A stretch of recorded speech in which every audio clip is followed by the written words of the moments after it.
Hello and welcome back to Good Game Nation, where we bring you all things TCG. My name's Preston. I'm here with Sam. Say hello. Hello, we're back. We're covering One Piece. It's exciting. As we mostly do.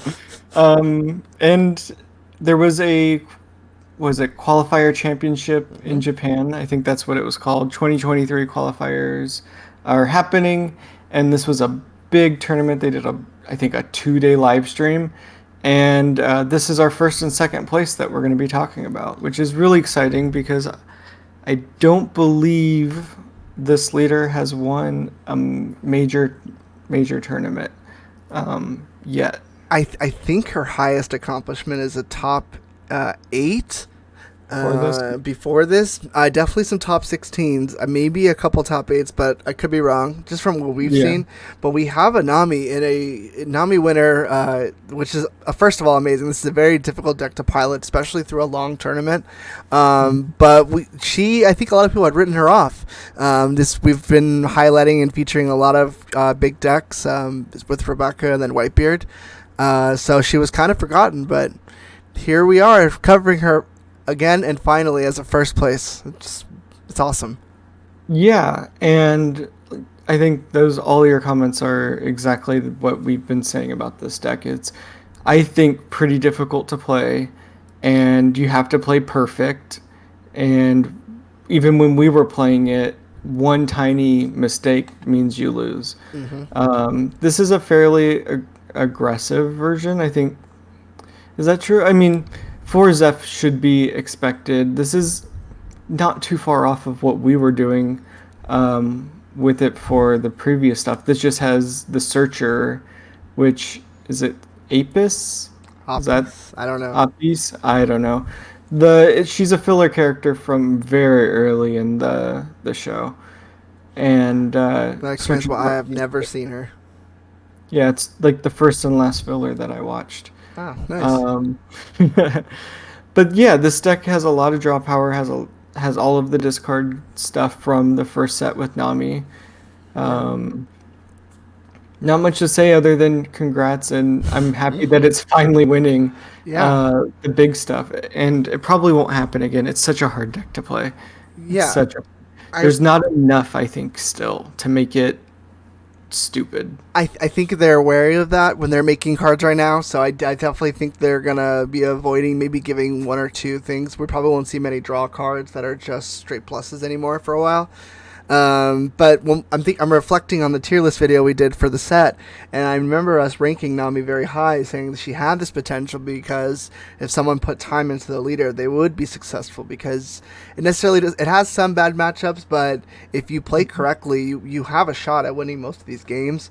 If we're looking at card tech, there's nothing too crazy. We've solidified a lot of 4 counts. Brickfist is a card that typically was at 2s or 3s or not at all. It's sturdily here at 4. And same with Love Beam. Not a lot of couple one-offs. We've cut the 0 drop, discard a card for 3K. Is that Gum Gum Rain for blue? I think so. I think so. And then we're running the Opus. And it's another discard card. I'll let you remove a card as well. It's better value, so I definitely think it's the right call. And yeah, I don't think there's anything that we can look at for card wise here. I think this is very close to the Namis we've been seeing, like Preston said. So it's just they put the time in, and I'm guessing they worked on it, and here they are. Yeah, That's it. and most likely got pretty lucky on some matches. I think that's the luck of this deck is it's really hard to play, and there has to be a little bit of luck on top Sure, of being very skilled. sure. Um, Especially in a at long the tournament, you definitely need a little bit of luck to get there. Of course. But yes, again, for this leader, I know they definitely put in the time because every card does matter, and I could feel that just from playing it once or twice.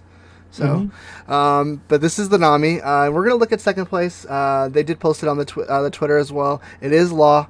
We're gonna get right into the dev link, and I think the first card that pops out to us that has not been on the channel in a long time is the Mover Nami here.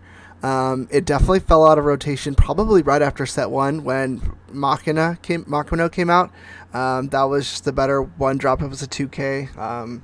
gave Zoro a lot of pressure very early, but she's here. Is there any connections that we can look at to maybe what changed, or maybe this version of Law is just a little more, just has a little more room for her to work? Yeah, there's no Makino in this deck. There's the Mover Nami. I think Mover Nami's gaining some speed here in the West as well, especially because people love Luffy in the West. And I think it still gets played in the Luffy. But in Law, it's very uncommon from like just all the decks that I have seen. I'd like to know if you've seen it in the just in the comments. Let me know if it's popping up more in Law decks in the West. But I've also seen a lot of people move away from Law because when you miss with Law, it's just there's more misses than hits with Law in a lot of cases. It's such a hard deck to play, and it can be very inconsistent.